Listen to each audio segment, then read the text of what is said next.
We have reached a point where users expect AI to act as autonomous workers. We want models that can manage multi-step, long-horizon tasks, like writing entire software modules or conducting multi-day research projects without constant human oversight. But the hardware cost of that autonomy is steep. In a standard transformer, the memory required to hold 1 million tokens climbs exponentially, eventually exceeding the VRAM capacity of even the most advanced server clusters.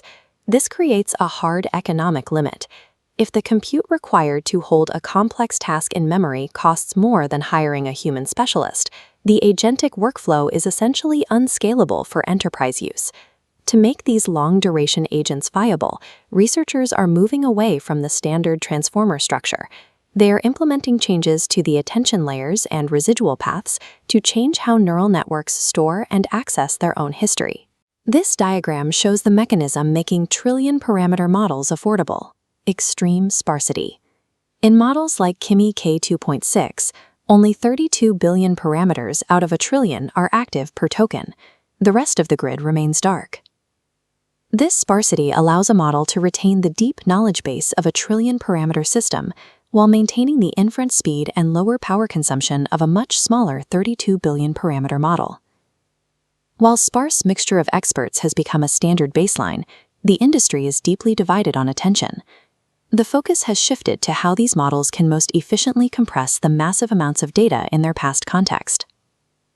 One side of the debate favors latent compression, or MLA.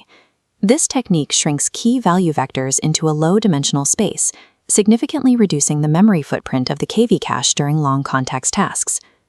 Other developers are betting on hybrid linear attention. By alternating standard attention with recurrent inspired layers, models like Qwen 3.5 can process incredibly long sequences, while memory usage grows much more slowly than in a traditional stack. Because the memory bottleneck is so severe, different labs are placing billion-dollar bets on these competing mathematical frameworks, resulting in a fractured landscape of model architectures. DeepSeek v4 treats past data as a hierarchical system. Recent data remains in high resolution, while distant information is progressively compressed. A sliding window maintains perfect focus on recent tokens, while the 1 million token context is heavily compressed to keep computational load manageable.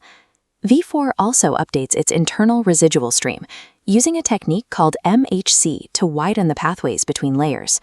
This helps stabilize signals and prevents the model from losing information as it processes data through deep stacks.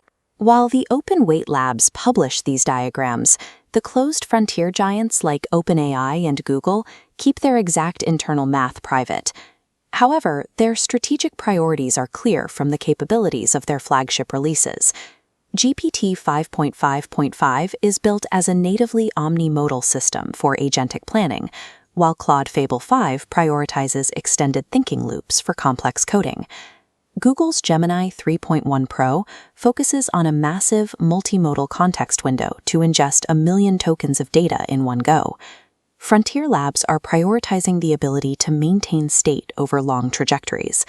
They are increasingly trading raw parameter scale for architectural features that keep complex agentic behavior computationally affordable.